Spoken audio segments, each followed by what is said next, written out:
more shocked at anything. You know what I'm saying?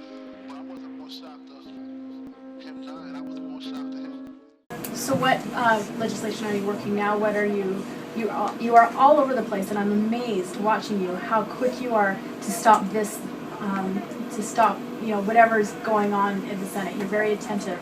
You're very knowledgeable. So what are you working on now?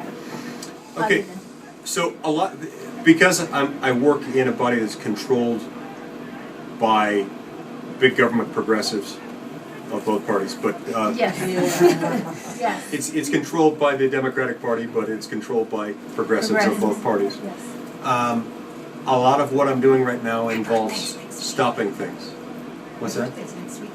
Huh? My birthday's next week. Oh yes, Sharon's birthday is next week. That's what you're That's what working you're working on. We're all working on together. So a lot of it involves stopping things, but we now have a big opportunity to inject something affirmative in there. The president opened the door for us.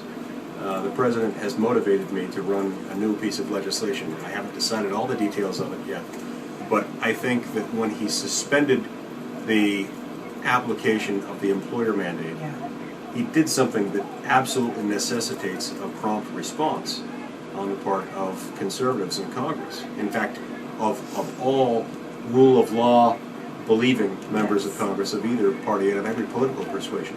He lacks the power to just amend Obamacare.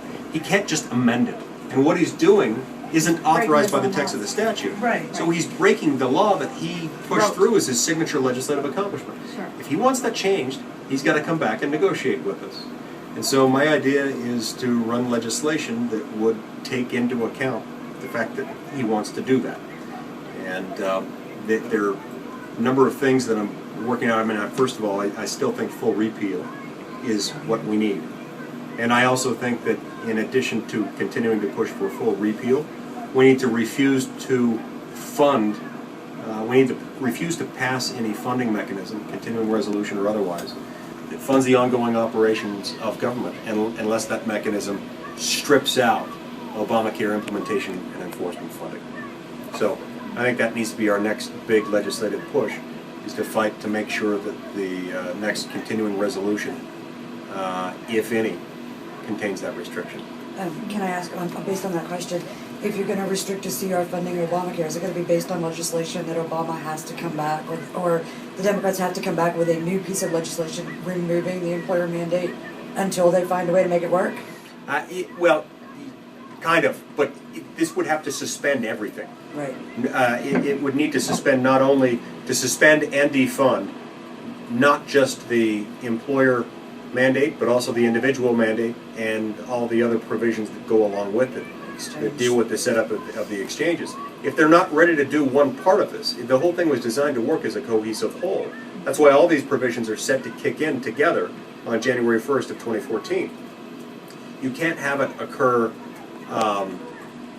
without that balance, without that symmetry. And so if one of these things isn't going to kick in, none of them can. Right, well, the employer mandate not kicking in means massive dumps on the exchanges. Right.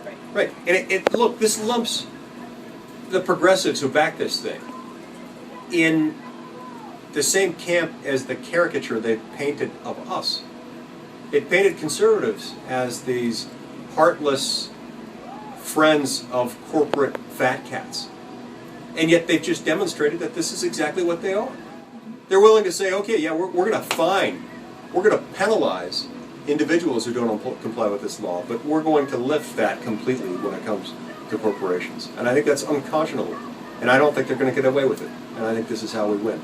They have sown the seeds for what will eventually become the full repeal of Obamacare. Because the American people are not going to live with this thing. It's bad. The more they learn about it, the less they like it. And it makes me wonder if I'm under some sort of spiritual matrix with the truth pulled over my eyes with the evil forces that compromise my state of mind. Have I been hypnotized to believe in lies?